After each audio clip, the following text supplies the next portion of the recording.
দুদিনের ওই দুনিয়াতে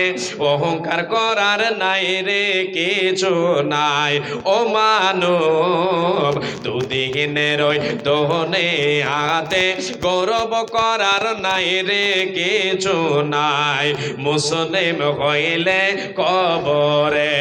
খ্রিস্টান হইলে কফিনে হিন্দু হইলে চিতাই পুড়ে ছাই ও মানব দুদিনের ওই দুনিয়াতে গৌরব করার নাই রে কিছু নাই ও মানব দুদিনের ওই দুনিয়াতে অহংকার করার নাই রে কিছু নাই যত সাজাও বাড়ি গাড়ি যত সাজাও বাড়ি গাড়ি ইয়ার কন্ডিশন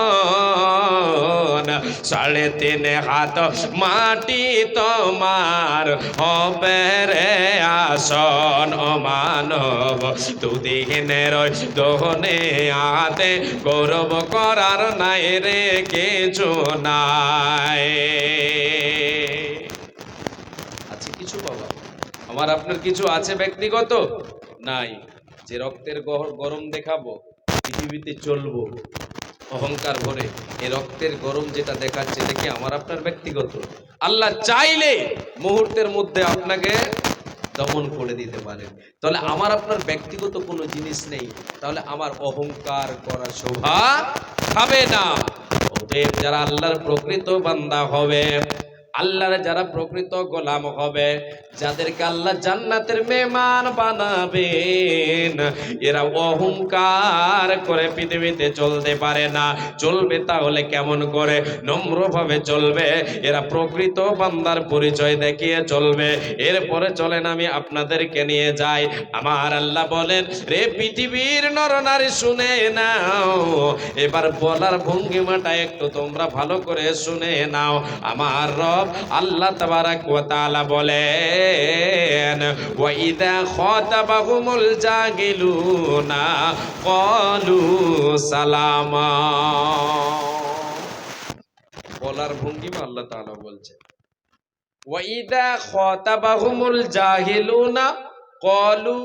সালামা আল্লাহ তাবারাক ওয়া তাআলা বলছেন বান্দা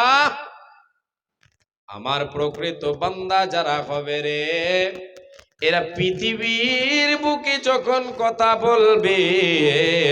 এরা এদের যখন অজ্ঞ ব্যক্তিদের সঙ্গে সাক্ষাৎ ঘটবে অজ্ঞ ব্যক্তি বলে তো যারা সদাই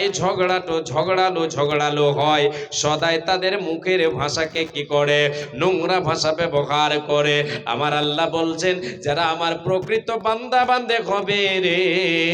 এরা যখন অজ্ঞ ব্যক্তিদের সঙ্গে এদের সাক্ষাৎ ঘটবে ওদের সঙ্গে তর্কে বিতর্কে জড়িত হবে না ওদের সঙ্গে তাদের জুবানটাকে মিশিয়ে দেবে না ওদের সঙ্গে তাদের ভাষাকে মিশিয়ে দেবে না ওদের সঙ্গে তর্ক বিতর্ক করবে না বরঞ্চ কি বলবে তারা বলবে সালামা এই সালামা অর্থের মানে হলো এখানে প্রকৃত অর্থ নয় এখানে অর্থ নেওয়া হয়েছে যে তাদের সঙ্গে তর্কে বিতর্ক জড়িত না হয়ে তারা সেখান থেকে পাশ কেটে চলে যাবে তারা তাদের ঈমানকে বাঁচিয়ে চলে যাবে আল্লাহর প্রকৃত বান্দার পরিচয় দেখিয়ে চলে যাবে এই বাপজান মা জননী যখন কাউরের সঙ্গে আপনার আমার কথা হয় ঝগড়া যারা করে যারা সদাই বেফায়েস কথা বলে এদের সঙ্গে তর্কে বিতর্ক জড়িত হওয়া এটা আল্লাহর প্রকৃত বান্দার পরিচয় নয় আল্লাহর প্রকৃত বান্দার পরিচয় নয় আপনাকে যদি আল্লাহর পরিচয় আল্লাহর বান্দার পরিচয় দিতে চান আপনি যদি দিতে চান যে আমি একজন আল্লাহর প্রকৃত বান্দা এবং বান্দে তাহলে যে সমস্ত লোকেদের ভাষা ভালো নাই ওদের সঙ্গে তর্কে বিতর্কে জড়িত হতে হবে না ঝগড়ায় লিপ্ত হতে হবে না জুবানটাকে কন্ট্রোল রাখতে হবে চলার ভঙ্গিমাটাকে ভালো রাখতে হবে অহংকার দেখিয়ে ঝগড়া করলে হবে না এবার জান আমরা এই সমস্ত যে রোগগুলি থেকে